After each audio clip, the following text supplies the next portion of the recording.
In the previous video, I alluded to there being a second method of us finding the dot product of two vectors. And that's what we see in front of us here.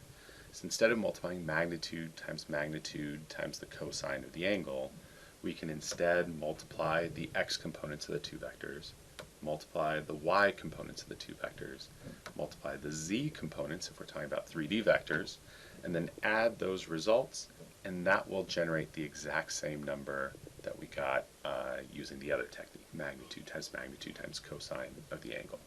So this does not happen by accident. The dot product is defined so that this will result. And so what this leads to is having two methods of calculating the same thing, we can set those equal to each other. And so finding the magnitude of a 2D or a 3D vector is something that's pretty simple. Certainly what we see in front of us here is a very simple calculation. What's tricky, if we're not in two dimensions, is the angle between two vectors. For the example that we saw in the previous video, finding the angle was really simple because we were dealing with a couple 30, 60, 90 triangles. Even if they weren't 30, 60, 90 triangles, we could have used some pretty basic trigonometry to find ultimately the angle between the two vectors. But if we're talking about vectors in 3D space, if you imagine for yourself that you've got two vectors that are oriented not in a two-dimensional plane where we can calculate the angle, but flying in 3D space, it would be a non-trivial task to try to find the angle between them. First of all, you have to know the plane that contains the two vectors. Then you have to be able to find the angle within that plane that's floating through 3D space. So really what we use the dot product for is to find the angle between the two vectors. We use the fact that we can calculate all the other features. We use both versions of the dot product formula together and then use it as a tool to find the angle between two vectors. So let's put that into practice here. Let's first find the dot product of the two vectors that are given to us here using this other version of the dot product, xx plus yy plus zz. So we're going to have 6 times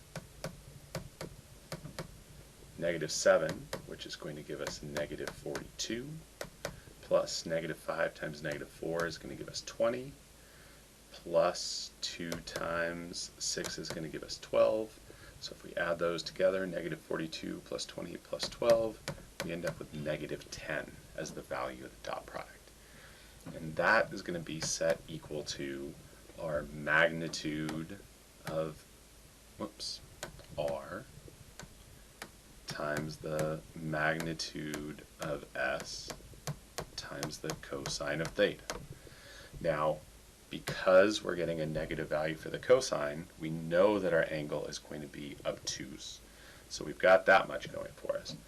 But we still have to calculate these magnitudes. So if we use our 3D Pythagorean Theorem, little 6 squared plus 5 squared plus 4 squared, then we're going to take the square root of that. So we've got negative 10 equals the magnitude of r is going to be root 65, if we just want to leave it exact for now, times the magnitude of s, so 7 squared plus 4 squared plus 6 squared, it's going to be 101, root 101, times the cosine of theta. And so now we're just left with dividing both sides by root 65 times root 101, root 65 times root 101. And so we can see that we're going to have to take an inverse cosine of negative 10 over root 65 times root 101. And so taking the inverse cosine of that expression yields 97.1 degrees. So what we've done here is we have two vectors that are traveling through 3D space. We have found the angle between them by using these two versions of the dot product taken together. So we've taken something that's certainly a non-trivial task, finding the angle between two vectors floating in 3D space, and made it a relatively simple calculation using previous knowledge, how to find the magnitude of a vector, and then these two versions of the dot product taken together, magnitude times cosine of the angle, and then the x-axis plus yy plus zz approach, and we've found the angle. So again, this is the primary use of the dot product, is to find the angle between two vectors.